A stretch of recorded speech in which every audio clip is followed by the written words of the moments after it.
FSC is probably better than the laws in most of these countries, but could not be seen as being the solution.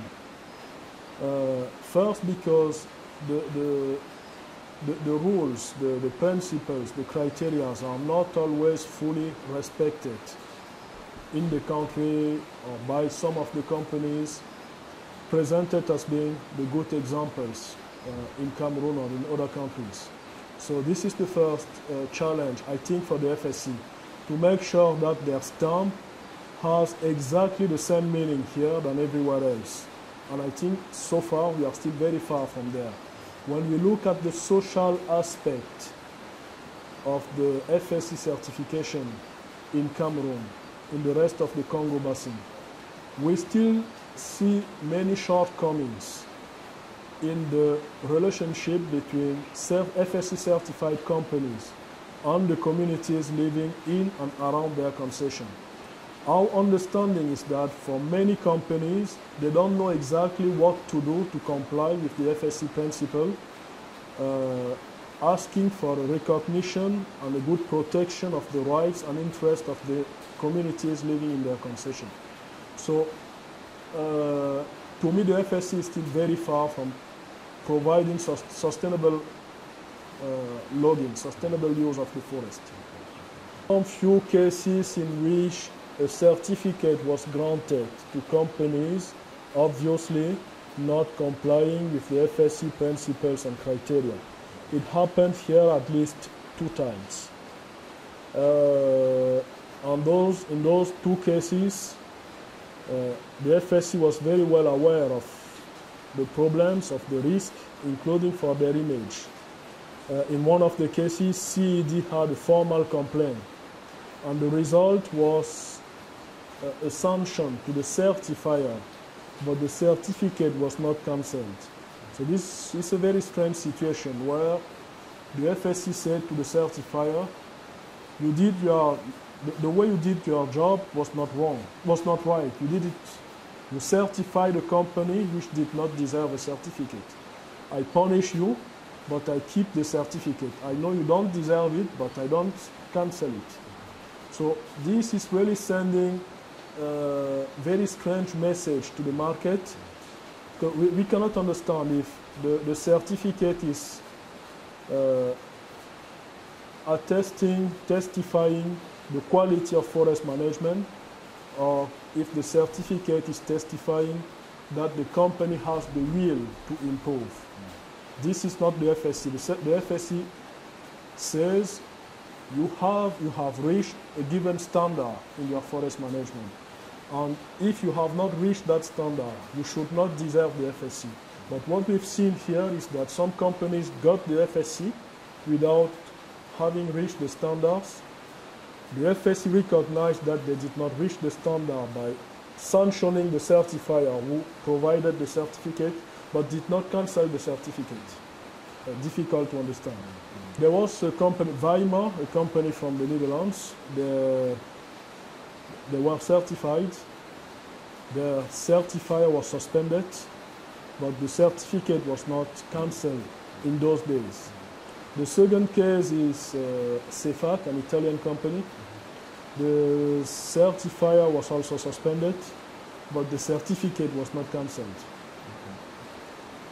So that went for both cases, that the certificate was not cancelled? Yeah. Okay. None of the 2 certificates was cancelled, but the company granting the certificate was suspended. And when was the Weimar case? The Weimar case was in 2006 or 2007, and the CEFAC case was last year. Can you sort of explain that? Yeah, the PEFC is owned, controlled by forest owners.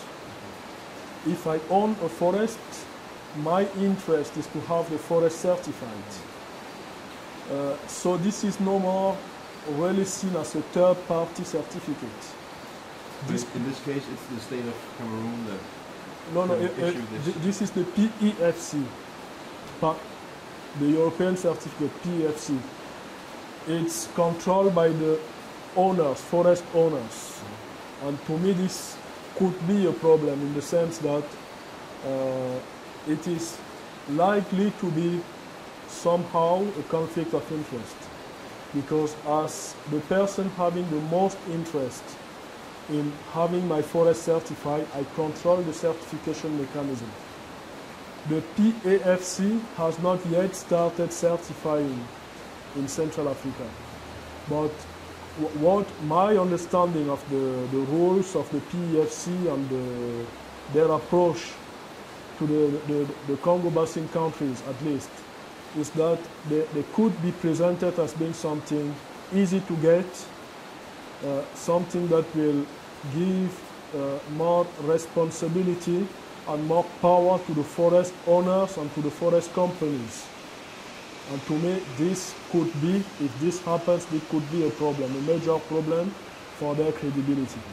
Advice to give to a Danish buyer, I will say, first, be very careful, because you have to think twice about if timber, tropical timber, is really necessary to you.